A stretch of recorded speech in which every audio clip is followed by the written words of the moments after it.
بسم اللہ الرحمن الرحیم۔ السلام علیکم قارئین، شروع کرتے ہیں اللہ تعالیٰ کے پاک نام کے ساتھ۔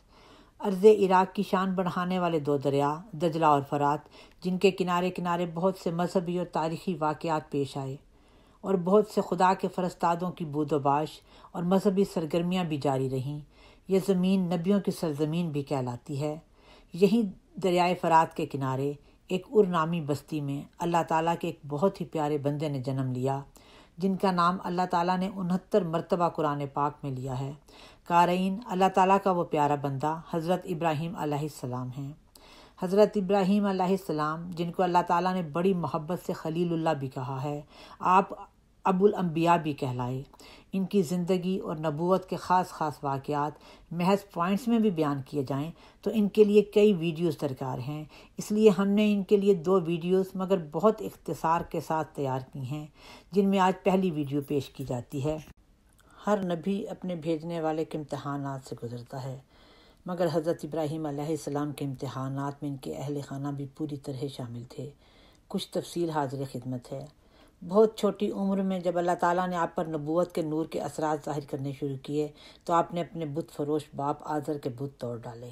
یہ ان کی زندگی کا سب سے پہلا اور بڑا امتحان تھا کہ آپ کو اپنے زندہ باپ کے سامنے کھڑا ہو کر کہنا پڑا کہ تم ایک خدا کو مانو اور بتوں کی پوجا چھوڑ دو اور میں ہی تمہارا روحانی باپ ہوں۔ اس دعوے کا نتیجہ عراق کے جابر بادشاہ نمرود کے درمیان میں بحث پر نکلا۔ یہ بحث، جس کا قرآن میں مفصل ذکر ہے، نے ویسے تو نمرود کو لاجواب کر دیا تھا، مگر تکبر اور ذاتی بڑائی نے اسے حق ماننے کی توفیق نہ دی۔ حقائق و دلائل سے شکست کھاتے ہوئے متکبر بادشاہ نے جھنجھلا کر آپ کو آگ میں ڈالنے کا حکم دیا۔ یہ آگ جسمانی تھی یا فتنہ و فساد اور مخالفت کی تھی، اس پر بحث کرنے سے پہلے بہتر ہے کہ ہمیں قرآن پاک کی وہ آیات پڑھ لینا چاہیے جن میں اللہ تعالیٰ نے آگ کا تذکرہ کیا ہے۔ سورہ عنکبوت اور سورہ انبیاء میں تفصیل سے آگ کا بیان آیا ہے۔ آپ کے خلاف بھڑکائی جانے والی ہر قسم کی آگ سے اللہ تعالیٰ نے آپ کو بچا لیا اور ہجرت کا حکم دیا۔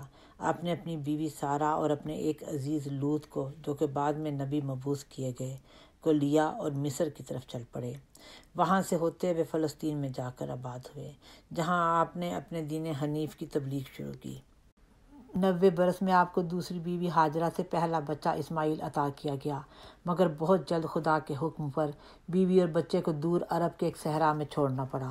صحرا میں جب اللہ تعالیٰ نے اپنے خاص مدد اور معجزات کے ساتھ دونوں ماں بیٹوں کو آباد کر دیا تو حضرت ابراہیم علیہ السلام بھی اکثر ان سے ملنے آتے رہے۔ ایسے میں ایک اور آزمائش آ پڑی، جو کہ ان کے کمسن بیٹے اسماعیل کی قربانی تھی۔ باپ بیٹا جب دونوں خدا کے حکم پر راضی برضا ہو گئے تو آخری وقت میں اللہ تعالیٰ نے قربانی قبول کرتے ہوئے انعام کے طور پر بدلے میں دمبا ذبح کرنے کو بھیج دیا۔ کچھ ہی عرصے میں اللہ تعالیٰ نے بیت اللہ کی بنیادیں ڈھونڈنے اور دیواریں کھڑی کرنے کا حکم بھی دے دیا۔ فرشتے کی مدد سے اللہ تعالیٰ کے پہلے گھر کی بنیادوں کا نشان مل گیا اور دونوں باپ بیٹا حضرت ابراہیم علیہ السلام اور ان کے 10 سالہ بیٹے اسماعیل نے اینٹیں اور گارا لے کر دیواریں بنائیں۔ وہ پتھر جس پر کھڑے ہو کر حضرت ابراہیم علیہ السلام دیواریں چن رہے تھے اور دعائیں کر رہے تھے، صحن کعبہ میں شاعر اللہ کے طور پر محفوظ ہے، جسے مقام ابراہیم کہتے ہیں۔ حضرت سارہ اور حضرت ابراہیم علیہ السلام کو بڑھاپے میں اللہ تعالیٰ نے ایک اور بیٹے کی خبر دی۔ یہ بات حضرت سارہ کے لیے انتہائی پریشان کن تھی کہ اتنے بڑھاپے میں ان کے ہاں کیسے اولاد ہو سکتی ہے، مگر اللہ تعالیٰ بہت رحیم و کریم ہے۔ اس نے حضرت سارہ پر فضل کیا اور بیٹے اسحاق سے نوازا۔ یوں اللہ تعالیٰ نے حضرت ابراہیم علیہ السلام کو دوسرا بیٹا عطا کیا۔ اس بیٹے کے ساتھ اللہ تعالیٰ نے ایک عظیم الشان پوتے کی بھی خوشخبری دی۔ حضرت ابراہیم علیہ السلام کے امتحانات ابھی ختم نہیں ہوئے تھے۔ ہوا یوں کہ جس دن اللہ تعالیٰ کے بھیجے ہوئے فرشتوں نے پہلی بیوی سارہ سے انہیں بیٹے اور پوتے کی خوشخبری دی، وہیں ساتھ والی بستی جس میں ان کے بھتیجے حضرت لوط علیہ السلام نبی مبعوث تھے کی قوم کے متعلق سزا کی خبر بھی سنائی۔ حضرت لوط علیہ السلام کی قوم ایک قبیح برائی میں مبتلا تھی اور باوجود اللہ تعالیٰ اور نبی اللہ کی تنبیہ کے ان میں ذرہ برابر بھی ایمان داخل نہیں ہو رہا تھا۔ اللہ تعالیٰ کی ہر حجت پوری ہو چکی تھی، بات حد سے گزر چکی تھی، لہٰذا اب اللہ تعالیٰ نے انہیں سزا دینے کا ارادہ کر لیا تھا۔ حضرت ابراہیم علیہ السلام فرشتوں کا دیا ہوا پیغام سمجھ چکے تھے، اس لیے بہت رنجیدہ تھے۔ حضرت لوط حضرت ابراہیم کے لیے محض ایک قریبی علاقے کے نبی ہی نہیں تھے بلکہ ان کے بھتیجے اور اولین بیعت کرنے والوں میں سے تھے۔ پریشانی کی ایک بڑی وجہ حضرت لوط علیہ السلام کی بیوی تھیں، جو کہ حضرت لوط پر ایمان نہیں لائی ہوئی تھیں بلکہ شریروں کے ساتھ ملی ہوئی تھیں۔ جب حضرت ابراہیم علیہ السلام نے عراق سے ہجرت کی تو حضرت لوط بھی ایک وفادار ساتھی کی طرح ان کے ساتھ ساتھ رہے اور ان کی بیوی بھی ساتھ ساتھ رہیں۔ اللہ تعالیٰ کے یہ نیک بزرگان فلسطین اور مصر دونوں جگہ ساتھ ساتھ گئے۔ آخر مصر سے دوبارہ واپس فلسطین آ گئے اور یہیں آباد ہونے کا فیصلہ کر لیا۔ حضرت ابراہیم علیہ السلام اور حضرت لوط علیہ السلام الگ الگ بستیوں میں آباد ہوئے۔ حضرت لوط علیہ السلام نے موجودہ اردن میں رہائش اختیار کی۔